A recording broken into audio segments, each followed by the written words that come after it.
welcome, welcome. Let's see, we'll go ahead and get started. Hopefully you've had a chance to visit our resource hub. So we got a lot of things to show you there. So, go ahead and, bookmark it or click on the resource hub. It just came out in the chat. And I'll show you some things from there in a bit. So we are talking today, thanks for joining us, for social emotional learning for multilingual learners. And my screen just kind of did a funny thing. All right, but you can't see that. How to build belonging and foster academic success. And we're with Diane, Mindy, and Dorina, and we're each going to introduce ourselves here. So we're your facilitators. I'm Diane Sterfener. I'm founder and president of Support Ed. So I'm a former English language development teacher, ESOL assessment specialist, and dual language assessment teacher. And I spent a good deal of my time in Fairfax County, Virginia, where I ended up and where I have 3 kids in the school system. Well, 1 and 2 in public colleges in Virginia, I should say. So I'm really happy to have you here today. I'll explain my connection to the topic in just a bit. And good afternoon, everybody. My name is Mindy Teach. I am a multilingual learner coach here at Support Ed, but I also started my career as an ESL teacher. I spent nearly 17 years in the DC public school system, and now my family is located in Pennsylvania, so I do a little bit more work out here in Pennsylvania. But yeah, welcome, everybody. Happy to be here this afternoon. Wow, this is so exciting. Hi, everybody. I am honored to be invited to be here with everybody here at Support Ed. I am Dr. Dorina Sackman-Ebawa, aka Dr. Dorito, and I am so excited to be here. I am a 25, 26, 27, 28-year teacher, which is strange because I'm only 29, but I'm very excited to talk about a very important topic right now to be with you. I go across the country and now the world as an inspirational, motivational speaker for education, as well as the importance of emotional intelligence with teachers, and focusing mostly on multilingual learner education and the empowerment of those teachers who empower our students. So I got my messy bun, so let's have some fun, and I got my double chin, so let's dive right in, everybody, and have a great time at this webinar. Yeah, we're so thrilled that Dorina's here with us. We met each other, I don't know, 15 years ago at an ETS event when we were working on Praxis 2 and just eating a lot at buffets over and over and over again. We were stuffed. So it was great that we finally got to meet up. And we've collaborated, ever since. So this is, like I mentioned, I'm the president of Support Ed. This is our team. So we're a team, about 10 of us, and we provide, I'll share a little bit more about that, but we provide professional learning and technical assistance and coaching, all to empower multilingual learners and their educators. So we've been doing this about 15 years now. So I'm really proud of our team. Here are some of the books. This one, Social Emotional Learning, we'll be drawing a lot from that today, the book that Mindy and I co-authored. And here are some of our other books that you might be familiar with. Let us know in the chat if you've seen any of these other books. And so our services, as I shared, professional learning, these are 3 big buckets: coaching, teachers, and technical assistants. And we collaborate with districts and organizations throughout the US and Canada. So thank you so much for being here today. It's at the end of a very busy day if you're on the East Coast. So we really appreciate and value you coming out and spending your time with us this afternoon. So just a little tip, you're all using the chat button a lot, which is awesome. So any messages from our team will start and end with 3 asterisks. So you've probably been seeing that. So I just want to share a few icons that you'll see today. The first is that materials are available for you on the Padlet. And then we see discussion activities. We have a lot of them for you. Chime in at any time. You're not interrupting. I love it when people have side conversations in the chat on webinars. I think that's some great sources of learning. And then we'll also do a couple of polls.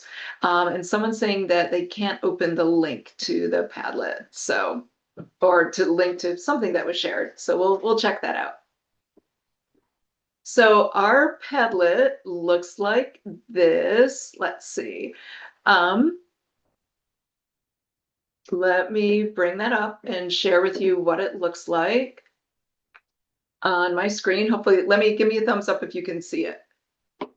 So the Padlet here is here first. You're going to see our resources. You have a link. You have a PDF of the slide deck, and then tools we're going to be sharing, some information on social emotional learning and multilingual learners, and then additional resources. So this Padlet is going to remain live for you.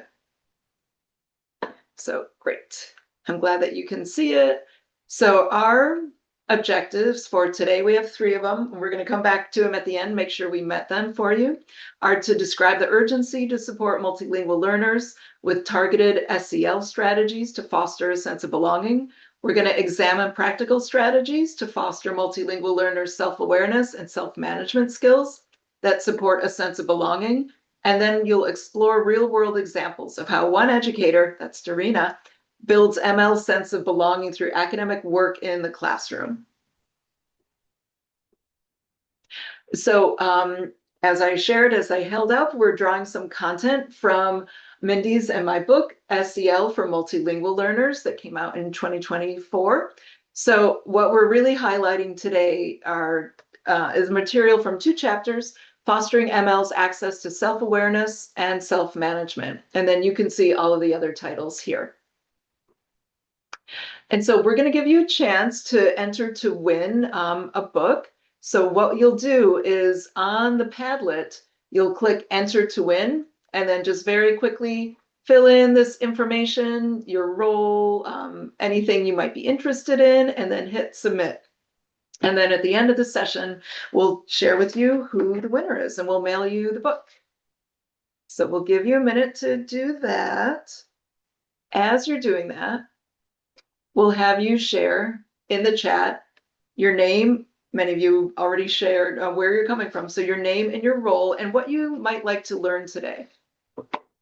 So you have 2 tasks, right? Fill in the book raffle and then share your name, your role, and what you might want to learn. So we will give you a minute to do that.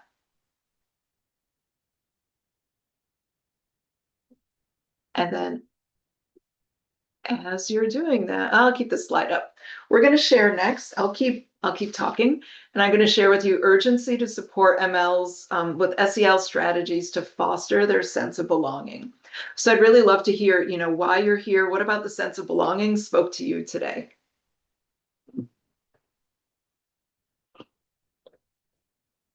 So we've got Lisette, who's a paraprofessional. Welcome.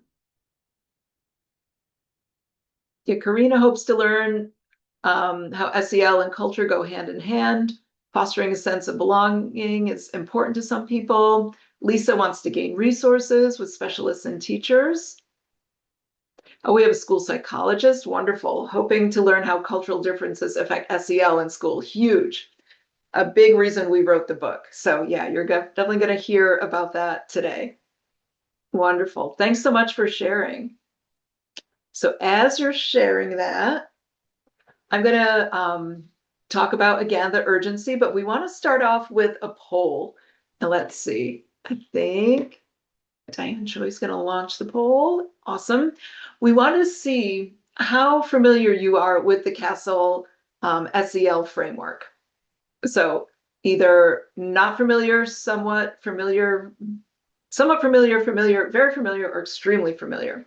So go ahead and click your response. We'll give you a minute to do that, and we'll share the results. And this really helps us determine, how in depth we might want to go on the CASEL SEL framework.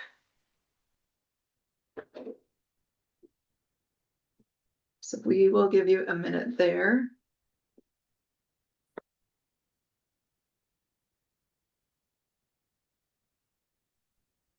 Hopefully, I can't see how many people have voted, so I'm hoping that most of you have. So I think we can end the poll.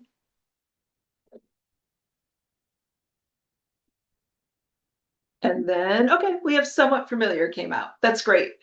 Yep. Yeah. And if you didn't get to vote, sorry, it's okay. So most of you said somewhat familiar or not familiar.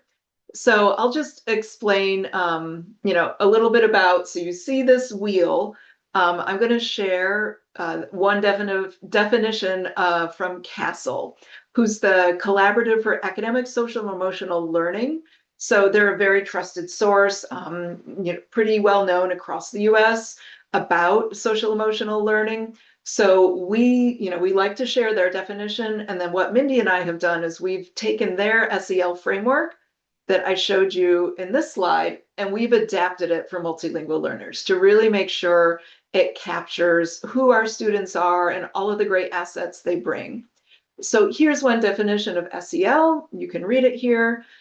So it really does many things, helps students identify healthy identities, emotions and goals, feeling and showing empathy, establishing and maintaining supportive relationships, and helping them make responsible and caring decisions. So, that's kind of is going to guide a lot of our conversations today. But we also want to share why we wrote the book. Like, why is this so important? Why do we take so much time to write this book? So we really have like three big reasons. So three perspectives that all work to ensure MLs are thoughtfully included in SEL. So, in classrooms, we want students, we've seen students grow academically, develop strong relationships, gain confidence, feel empowered when teachers are integrating SEL and SEL practices intentionally. But at the same time, we've seen students who are withdrawn, who aren't paying attention, who aren't really included. And so they're really not living up to their full potential. And there's so much we can do to change that. At the national level, we know that across the US, especially with the pandemic and afterwards, that community involvement is kind of tapering off. It's not as much as it used to be, but schools are really filling in those gaps, right? So they're trying to take the place sometimes of civic engagement or, of being in a place of worship that maybe not as many families nationwide are partaking in that they used to. Students feel the pressure of social media, comparing themselves to others. All of those things. And then the third reason is, as moms, Mindy and I have kids that are about the same age, going off to college or in high school. And so we see the stress that our own kids were experiencing in terms of on the social emotional level. And, we had so many conversations as educated women who really know how the school systems work. Our own kids face so many stresses. And we thought, well, gosh, we really need to do something about the students who we focus on who are multilingual learners. So we had to share all of those things in a book. And so that came out because of that, we created our own framework for MLs. And so I just want to share a little bit of the structure to help ground some of the information we're going to share. And this is all on the Padlet as well. So don't worry if you're not getting this. I know I'm going really fast. So in our framework, we want to elevate our ML's unique strengths and experiences to help educators integrate SEL into instruction. We don't want it to be something separate. So we want a really, framework that students don't even really notice, honestly. So we have the Castle definition for each of these 5 competencies that Castle shares. We have multilingual learner considerations. How can they meet these competencies? And then we have suggested educator actions, to foster ML's access. Excuse me. So we wanted to be really practical. What can educators do to ensure that they're integrating SEL? What are some examples and what are some look-fors and what steps can teachers take? So just, we know, and I won't go into this too much because I want to make sure that I give Mindy and Dorina a chance to speak.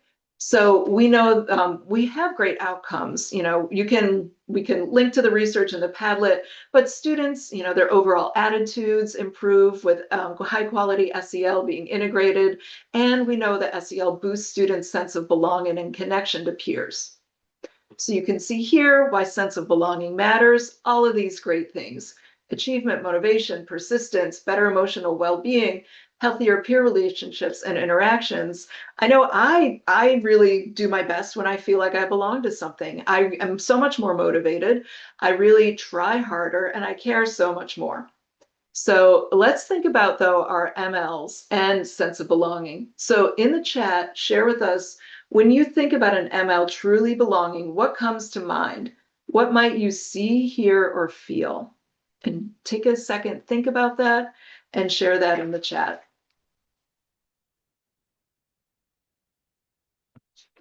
You can tell you're thinking.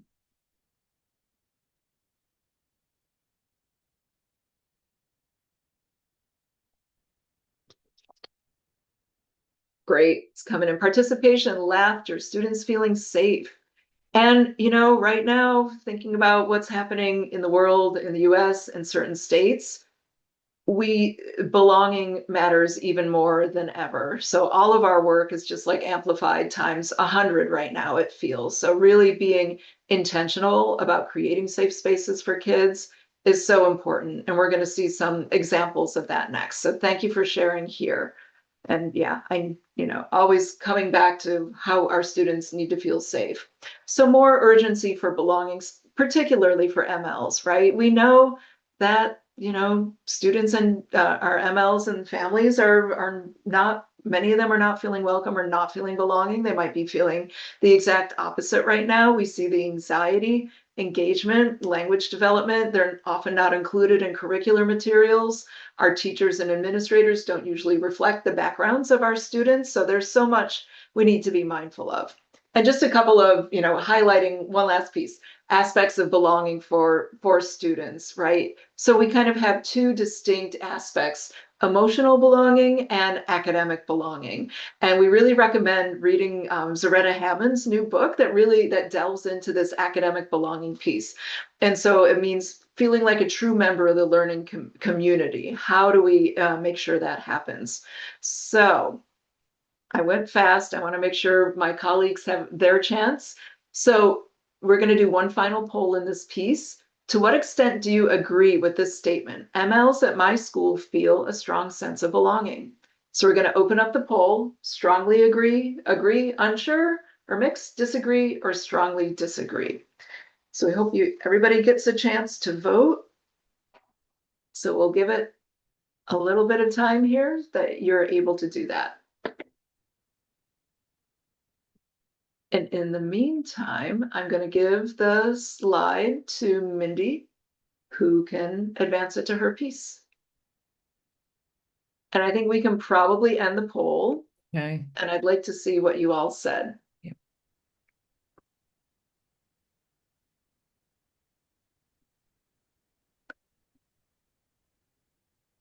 Yeah, so most of you say agree. Some are unsure, mixed, a little bit disagree, a couple strongly disagree.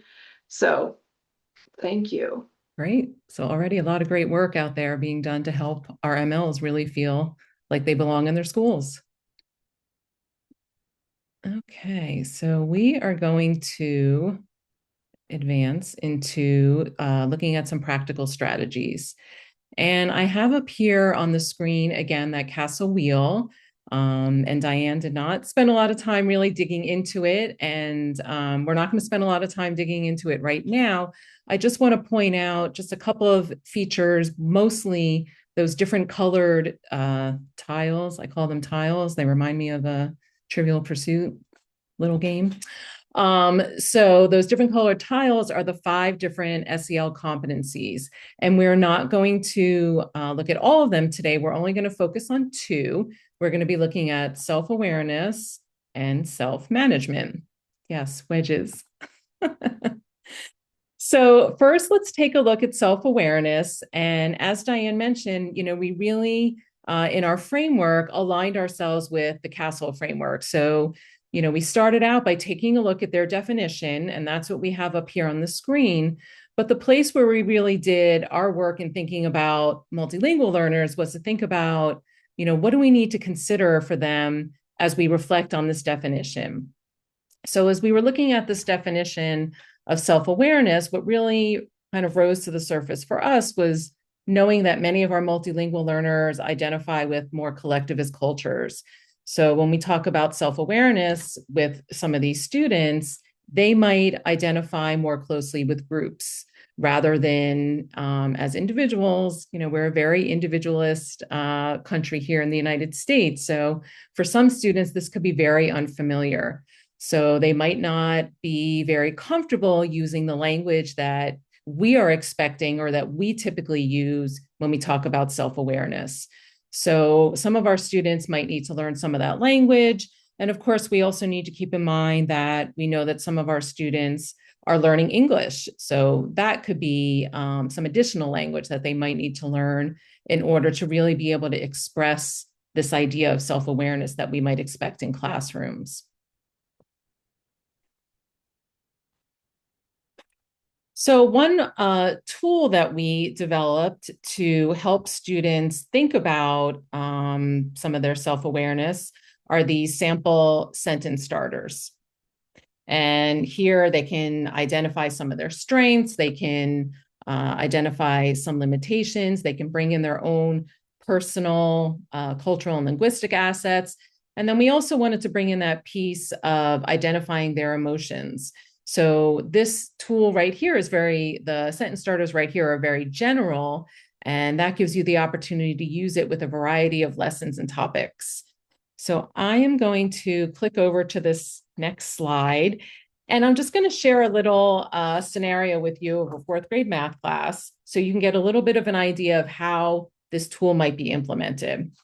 So imagine you're teaching a fourth grade unit on long division, and at certain points in the lesson, you might want to check in with students about how they're feeling about the lesson. So you're checking in with them around their self-awareness. What are they feeling good about? What are they questioning? What are they uncertain about?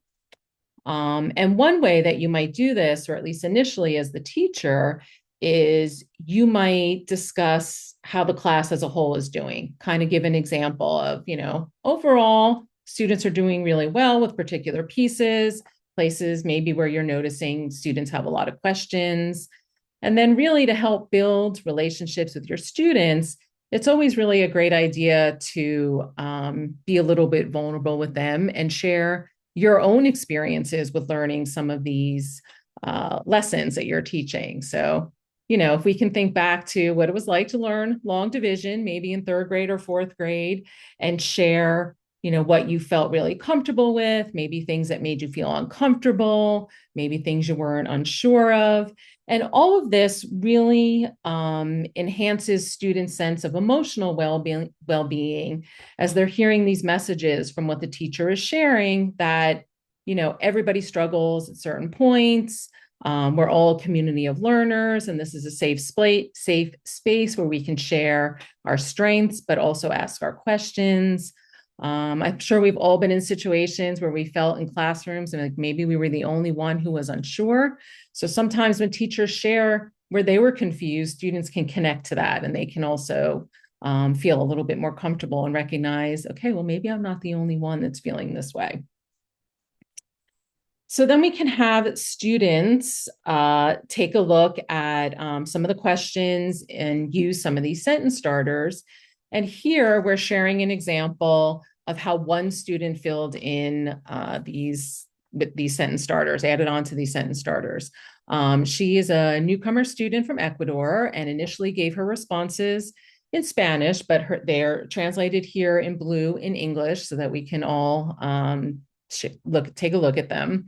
And you can see in this first one that she's able to share some of her strengths around her experiences with math in her home country. And this classroom, students are also working in groups. So the teacher was also able to adapt some of these sentence frames to also include some discussion around how not only the individual student is doing, but also the group. So she also is able to acknowledge some of the strengths of her group. And then they look at some of their limitations, like where are some places where they're not unsure, they want to get better at.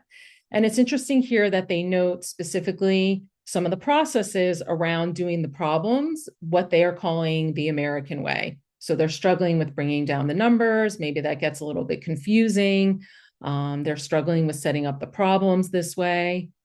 And then when we look at the next area, which is identifying their personal, cultural, and linguistic assets, she's able to share some places where her family uses division. So she's certainly aware of division. She's able to show a way that she learned how to do this division in her home country. And then she's also able to share some of her assets, including how she's able to use Spanish and noting how Spanish helps her, but she can also use it to help some of the people in her group, very specifically some of the friends that she's working with in her group. And then it's interesting to note how she's feeling, like when she feels nervous. She's not really nervous about the math, but she's nervous when she needs to explain her thinking. And when she looks at the math problem, she's able to explain it, yet again, shares her confusion around the American way of solving the problem, and acknowledges that, sometimes it's the English words that are difficult. And then I think this is really telling in her last statement that she feels like her teacher doesn't know that she can actually do some of this division because she doesn't know the English. So I want you to just take a minute and think about, what we can gather from using sentence starters like this, or how a strategy like using these sentence starters can enhance ML's sense of academic belonging. Maybe thinking a little bit about the scenario, or thinking about your own situation.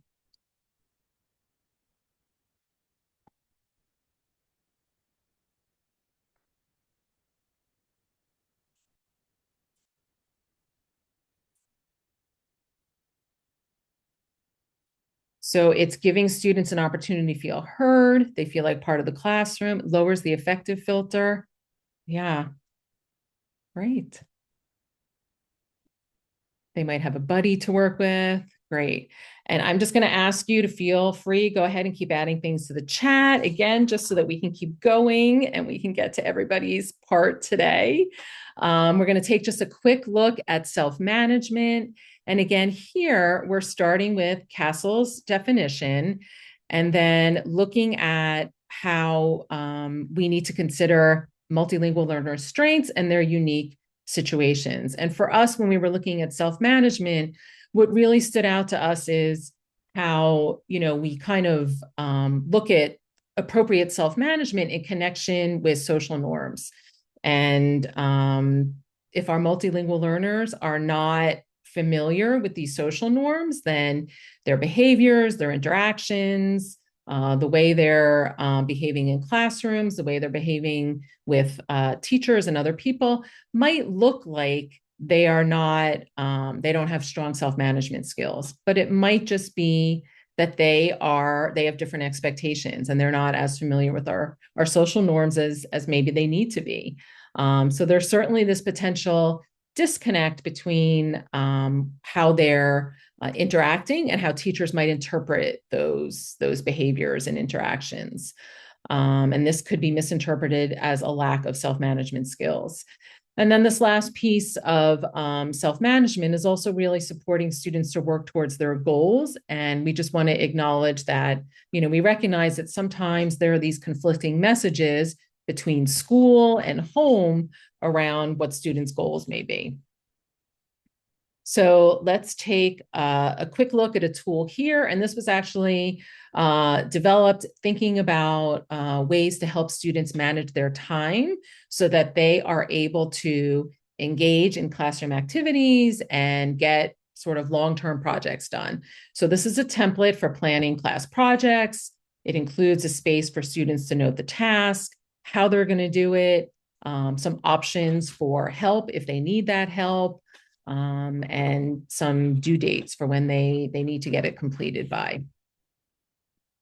So again, I just have a little short scenario here about a class, a high school science class, where a teacher has assigned a project. He's provided a lot of these scaffolds, but he's found that many students, mostly multilingual students, are not able necessarily to meet some of those deadlines. So he started using this tool, which also creates more opportunities for him to check in with students, gives them more opportunities to ask questions, so that they can be sure that they are meeting these different deadlines. It also gives a great opportunity for him to help celebrate the successes when students are completing different components of the template. So again, here's just an example for you to see how students are filling it in. It's really great for them to be able to be aware of where they can ask for help, be really aware of deadlines. It's just really a tool to help them organize. So I am going to, again, just ask you, how can using goal setting and planning tools like these support a sense of belonging for multilingual learners? And you can go ahead and drop those in the chat. And while you're doing that, we are going to pass it on to Dorina. Yeah, and I see already some really great responses. We're empowering students, we're giving them a starting point.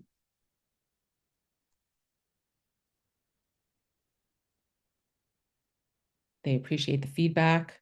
Yep. Giving them some agency. Yes, great. Thank you, everybody. So I think, Dorina, now you should have the control of the slides. So I do. I'm just reading this and having a great time. Melissa, Jennifer, Aisha. I mean, just some great stuff. Jihan, great stuff. Adriana, fantastic. Just keep going because the chat is really a big part of this. You know, we talk about collective, we talk about our own self-awareness. This is important for us to actually engage in that chat, save that chat, and take that information so we know what you're looking for. And I think that's a key factor as well. So let me just do a few things before we get on to the slides that I just really, really want to show you in the experiences that I do across the country when I go into schools and serve schools. That's what I do. I go to schools, I serve them, I model teach, and I let teachers know. I coach, and that is what the new factor is. What they're showing in the data is that coaching is the key factor to making sure that feedback and really model teaching what is going on in multilingual learner classrooms. And that is why this book, if you can see it right now, is so important. I know you can't really see it with my background, but it's there. It's yellow. You see it, and it's a fantastic one. So I'm not the author of it. They all are. And as you can see, I'm just here to talk about how we can infuse what this book is about and other research in and around the field. So with that, I just want to just kind of practice what we preach when it comes to everything. If you have any information or you'd really want some information about me, you can just look at right there, take a picture of that right there, and contact me in any way for any questions you might have about what I'm about to say for the next 15, 20 minutes. I am not going to practice the actual strategy of articulating and speaking slowly in my classroom like I'd like to model, because I got 20 minutes to get all this going and I talk like a New Yorker, like Joey Bag of Donuts, and I got to get this going really fast. So I apologize. You might have to put this down a little bit because I do speak very quickly and then put some subtitles. But I hope I'm making you laugh when I say that. And if I am, put a thumbs up, put a heart up. But also, I want you to do a reaction so that the people who are watching the recording can see. So give a shout out to the people of the recording. Recording people, we see you. You might not be live, but that's because you're on another coast, in another country, another time zone, and we love you. So let's show some love. Let's show some love. Yeah, I'm modeling. You know, you want to model. Why? Representation matters. A sense of belonging. Look at all those hearts. Look at those hearts. Those are for you. And that is what's key and important, that you see that we consistently, as educators, model the beauty of belonging. I love it. I love the laughter. I love the smiles and the hearts. Keep on going, everybody. That's what that's about. And I'm going to keep on going because I'm going to run out of time because I'm having too much fun with all of y'all. I see Susan, Adriana, Shante, Chris, Christy, Crystal, Dahlia, Dana, Diana, Alicia, Alisa, Adriana again, Helen Sanchez, Helen Schroeder, Ina is here. Jacqueline is here with CLYN. What am I doing? Put it in the chat. What am I doing right now? What did I just do in the past 3 minutes to show a sense of belonging? Show me in that chat right now. I'm not yelling at you. I'm just really passionate. What did we do? Exactly, friends. Exactly, Aisha. Exactly, Elizabeth. Exactly, Carmen. Yes. Specific. And if I incorrectly spelled it, check me on that so that I honor your name properly, right? If I said Ina instead of Ina, I want to make sure I did it right, right? Thanks, Paige. I'm not calling you Paeja. I'm calling you Paige because that's how you told me it was supposed to be, right? So this is what we did. And I want you to all look at the answers because I want you to practice what you are answering. That's your first thing right then and there. That is a sense of belonging. So just take a picture of that and look at that QR code if you have any other questions about other things that you would like as we go along with this. So with that said, we're just going to talk about the quick aspect. Let me go back with this. It's a little bit of a delay. My apologies. I am Dr. Dorito. My students call me Dorito. Why? Because I wear a lab coat every day, and one day I had Doritos in my pocket. And in the first days of school for some newcomers, I had Miss Dorina above on the whiteboard. But I took out my Cool Ranch with Diane Fenner told me that in German they're called Cool Americans, by the way, right, Diane? Isn't that true? So I actually had the Doritos, and the students, instead of calling me Dorina, called me Dorito because they associated the Doritos with the Dorina and the Dorito. They do that quite often. And that's why I said, well, then just say it.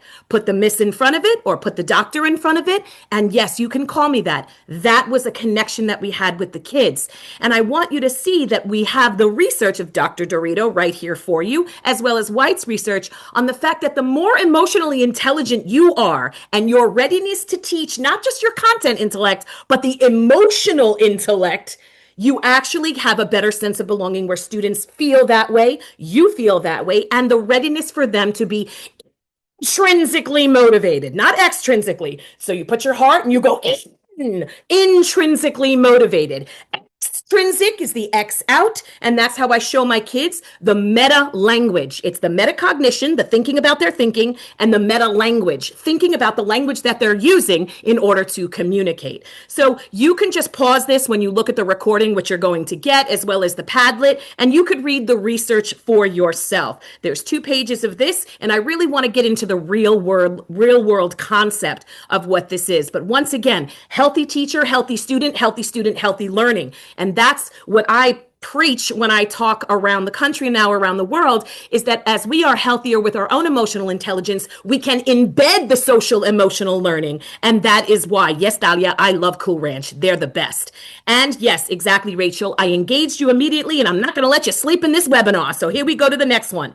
As you can see from this picture, that is me teaching a class. I'm model teaching in a beautiful classroom of newcomers. We got our para educators there. Shout out to the para educators, because para means beside, and that means that you're going to be beside me to teach, because para educators are just as teachers as everybody else. And without you, I don't know. So let's give a hearts to those para educators, because without you, we can't do it. So we need you. We need you. So that's why you can see the acetylcholine. That's when you're like, whoa, as if you're about to fall asleep and then you jump up. Acetylcholine is called the attention on deck neurotransmitter. And in the book that Mindy and Diane have, as you can see here, they do talk about neuroplasticity and the importance of the brain being able to really repair itself and really fix itself for happiness. And acetylcholine is the attention on deck neurotransmitter that talks about getting the kids excited and ready to learn so that they don't fall asleep in class. And this is what I'm telling you to do right now. I just want you to kind of pay attention because I'm excited about what this work is. So your passion every day, not toxic, be aware, self-aware of yourself and the goings on of the world, and be compassionate towards it. But also make sure that you are that person that is there for the safety, not only to let them know that they are safe and it's okay, but also, yep, you're safe, it's okay.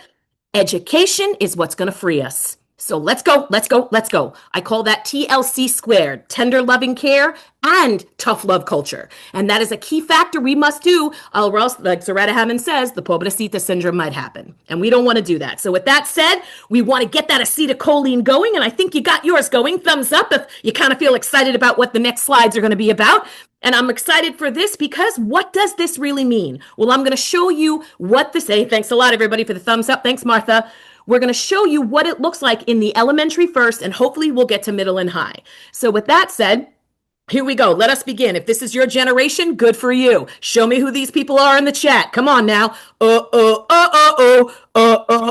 Let's do it. Come on, Rebecca. Even gave me the acronym. But the important thing is that I said, let us begin. But yet what we're supposed to be doing post-pandemic because of an epidemic is that we should be using better academic vocabulary. According to Krashen and Cummings 2021, they discussed in Dubai, they had a conversation about the higher the academic vocabulary, the higher the intrinsic motivation for the students to want to learn. Therefore, we shouldn't just say, okay, let's go class, it's about to begin. We should say, let's go, class. Fun will now commence. See the difference? I'm using the academic words. And the more and the higher the academic language, you have a child that might not be able to spell the word melancholy, but they'll tell you in second grade, Missy, yo soy melancholy. I'm very melancholy. That's gorgeous. They know it starts with an M. They know it means sad. And that's what we need to increase the intrinsic motivation for academic language learners. And I'm telling you, the ROI on that, the return on the investment is fabulous, not just on those WIDA scores, but the actual feeling of learning on their own, that autonomy and that belief that education is within me. And I love that. So let's begin and talk about it right now. So as we look at this, I'm going to talk to you about an actual standard that is done across the country, that in second grade in the United States, you have to learn about the pioneers. And this was actually taken from one of the curricula in the Midwest. And in the Midwest, they have to learn about the pioneers of the West. And here's a writing prompt that you're supposed to do. I'm looking at this writing prompt. This is a 72-page book for second graders, standards based. No, I am going to vet the book, and I'm going to see that the first 10 pages talk about one kid. I don't care about the other. I'm not going to do the math teacher, 72 minus 10, whatever. I'm not going to do the others, but I'm going to actually just focus on the first 10 because I just want to know the who, what, when, where, why, and how. But I also have to know the scores of the students and where they are linguistically. But what I'm going to do is just talk about one thing. And that one thing is going to be not this prompt. Nope. I'm going to do the who, what, when, where, why, and how of some kid named George Staples. That's what I know that this is going to be about. So with that, I take this book and I incorporate, as some of you do with artificial intelligence and other things, you're going to see that I take them and I make the slides. I actually just old school it and I PowerPoint it and I clip art it and I apologize later. I don't think I'm going to get caught. I got to get my own resources and do my thing. And then I give referencing down at the bottom because we got to give credit where credit is due. And then I show the students what it is. I give them their own PowerPoint. They get to take it and have it, or Google Slides, however you want to look at it. And then I ask the students to kind of look at certain things. What do they see, right? And I want to talk about north, south, west, east. And in the interest of time, we won't show this particular YouTube video, but it's a fabulous song that will be so catchy. And if you're ever interested in it, I'll be happy to show it to you. And it's just this north, south, west, east, where within 30 seconds, the children know direction. And they need to know direction for them to have direction for this particular lesson about pioneers to the west. So much so that when I did this lesson, the children saw this picture and said, Missy, they're not going west, they're going east. And I knew I got the kids. I got them intrinsically motivated to learn, which was a key factor. And so with that, I then had to say, look at these students, look at all these young kids going to the west. And then look, and then the kids see it and they go, oh, Missy, that slide, they're going west. And then I put the two side by side. So you must be purposeful in your preparation. Enough of this, I have to follow this curriculum to the T. It doesn't work. Scaffolding must work based on linguistic as well as cultural. And I have to scaffold it the way that I know the students are going to understand. And when I see this, thanks, Khalil, I have this and they go, oh, they're going to the west. And I said, yes. Then they look at this map. And the other reason I like the North, South, West video is that it was the world so they can see their own countries, put the dot there and go, did you go east, west, north, or south when you came to your specific state? New York, Radford, all of them, where were you? So that's why. Then we go into this part, the picture word induction model from 1999, old school style. You got to go old school and new school because I'm taking it back to the old school because I'm an old fool who's so cool. If you know that song, put it in the chat. And we're going to talk about the physical pictures of what you see and then what they see. I see. But if you want to go intrinsically and higher academic, I observe. I observe. And then, of course, with kids with glasses, go ahead, Mindy, you want to put your glasses down? Diane, put your glasses down like this. Go ahead. Diane, also put your glasses down. And do you remember this? You're moving with your uncle and auntie to Bel Air. If you remember that, put it in the chat. I have all kids, they get their glasses, and I buy them on Oriental Trading Company. Hate the name, but don't mind getting all these glasses. And I always tell them, remember this? And I show the video, and then I go, according to the text, according to the picture, according to the passage, according to. They drop their glasses and they do this. They remember this. And they know that the according to really inspires them to the point where even if they're getting unruly and they got to talk to the principal, they'll say things like, according to Desharius, I am right. They will actually extend the phrases and vocabulary outside of the curriculum into real world. So literally they're taking CALPS into the BICS world instead of BICS into CALPS. Reverse academic language. And that's exactly what we want to see. So once they do the PWIM and they get an idea and we have those pictures, right? Then we front load again. I haven't even discussed the story yet. I just want to see all their words and then I make those words. And then into one of the keys, right? The word bank. And then I talk to the kids about, do you have mountains where you live? Of course, it's Uzbekistan, Missy. All we have is mountains. Or do you have it in Kazakhstan? Yes, I do, Missy. Oh my gosh, it's so beautiful. In Azerbaijan, we have the Kazakh mountains and they're beautiful. And then they compare and contrast horses and the clouds and the weather. We haven't even looked at the story yet because I'm not following the scope and sequence with all due respect. I'm following how children are engaged and learning word by word and lesson using these sentence frames. Whether I have 20 minutes and push out and pull in, I'd rather them feel empowered with those 20 minutes than trying to get to the scope and sequence. It doesn't work. That is not social emotional learning. And that is not in this book either. Okay, so it's important for us to see. Yes, good job, Glenda. And yes, Cayenne, repetition. Culturally speaking, in many South Asian cultures, repetition is how, and copying and memorizing is how a language acquisition does happen quite often.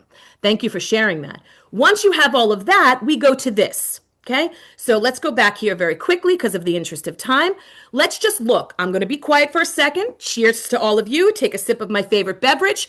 And I want you to read this. And I want you in the chat very quickly, as fast as you can.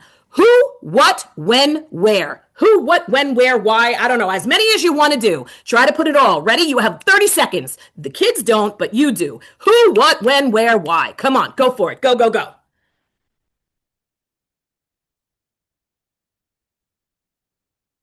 Who's got it? Who's got it? Read what it says.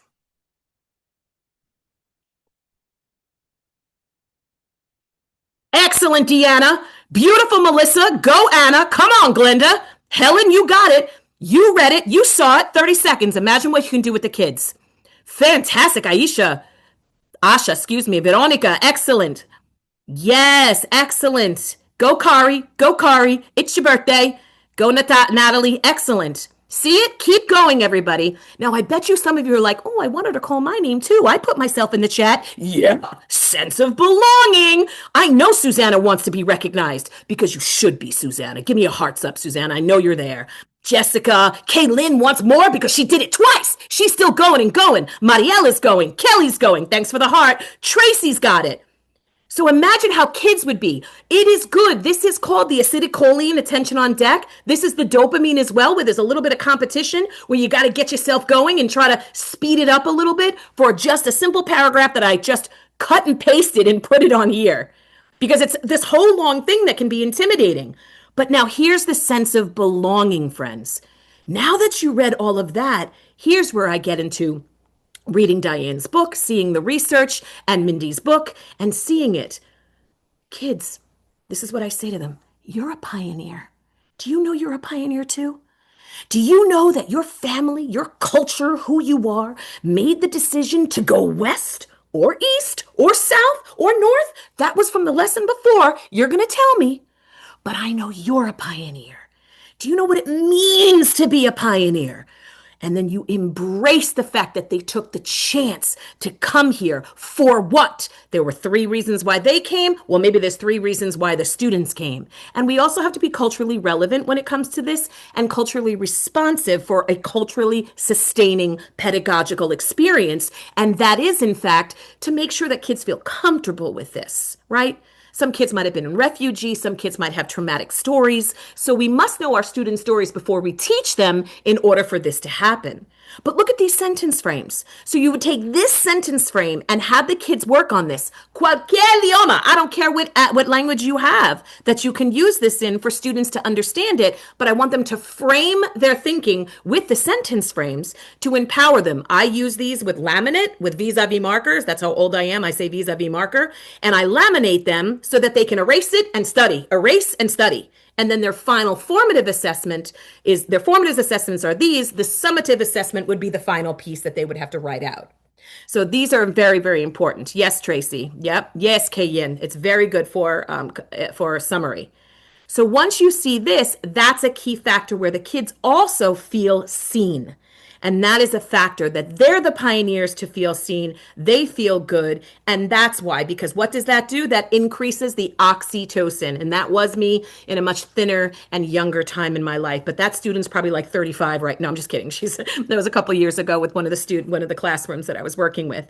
And we must know the students' stories. And that's what I meant by ensuring we know it's okay to talk about those pioneers. So the infusion of them, their journeys, their stories, but that's not the only thing. Because if you constantly talk about that, right? It's like always wanting to read books about students and their journeys when they just want to read about Kobe, God rest his soul. Those are things that we have to be aware of our students. Thank you, Anna. Thank you. Thank you. You're going to make me cry because I just want teachers to feel empowered. So here it is. Here's an example. Look how beautiful this is. Mistakes, no mistakes. Check this out. Look at this. This is an actual example. And Mindy and I did not know, but obviously, as you know, a large population of Ecuador. So Mindy had an example of Ecuador, and so did I, which was fantastic. I'm going to keep on going and check my time a little bit. I have about 2 more minutes.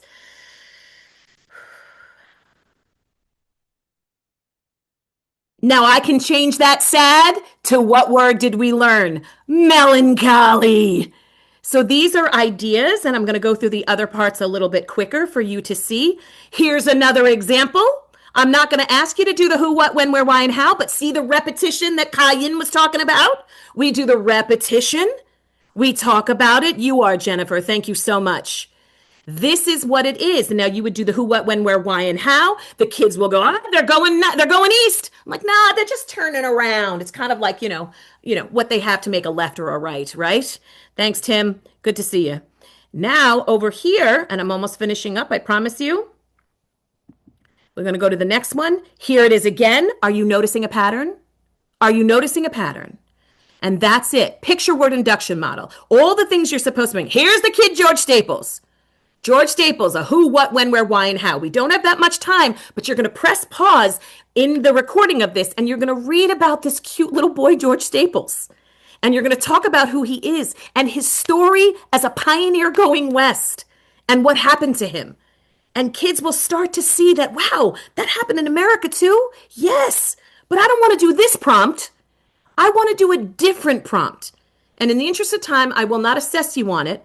But my assessment for you, if I were to go to your district and be a professional development and again coach you and do all these things, would say, how would you, Rockford, how would you rewrite this prompt to cater to your students and all that we discussed about being a pioneer? Those are the factors that really make up by focusing on who, what, when, where, why, and how, by really including the student into the lesson. And why is this important? Because I'm going to do it in less than a minute to do the actual middle school and high school one. Yes, you add why, Jacques. Well done.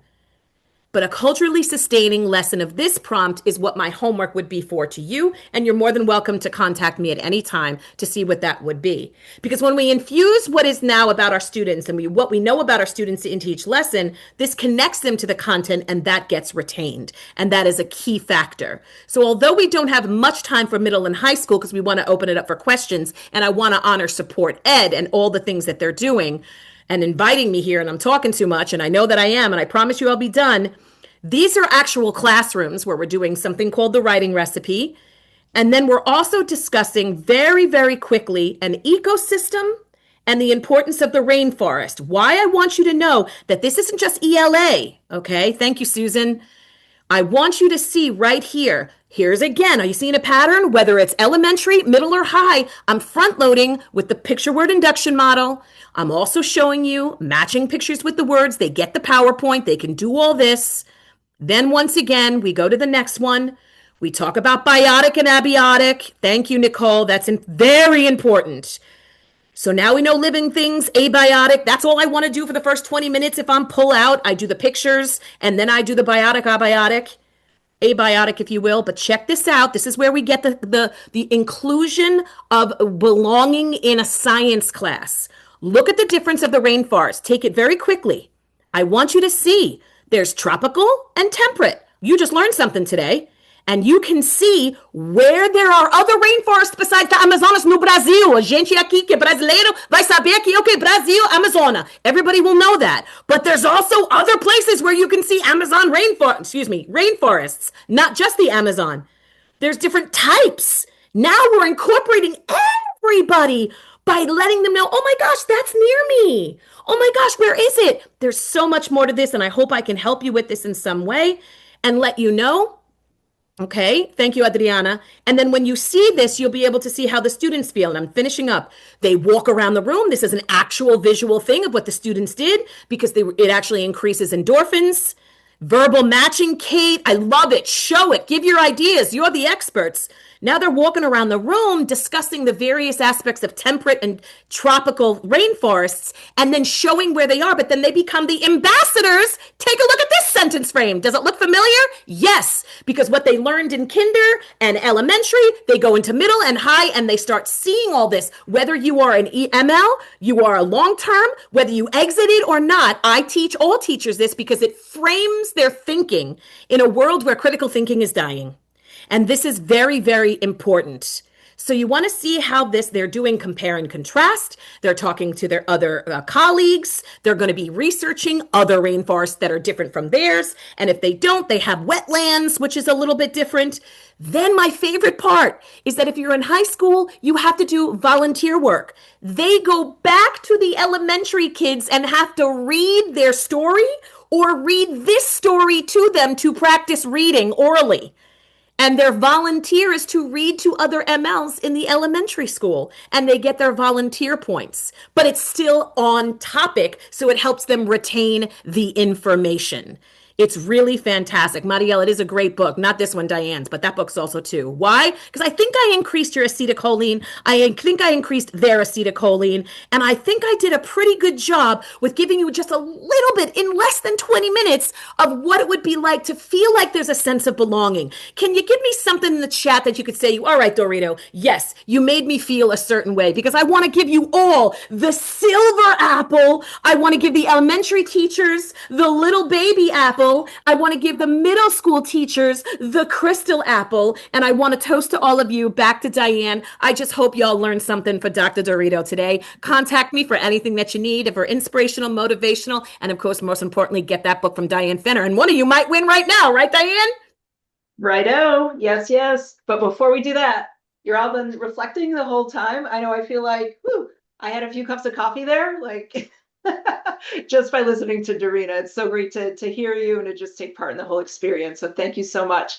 Just a quick word in the chat, one word, which you kind of already did, how you're feeling about supporting our ML sense of academic belonging, and maybe a step you'll take to support our students' sense of belonging in your context. So I see you sharing a lot, inspired, motivated, inspired and empowered, refueled.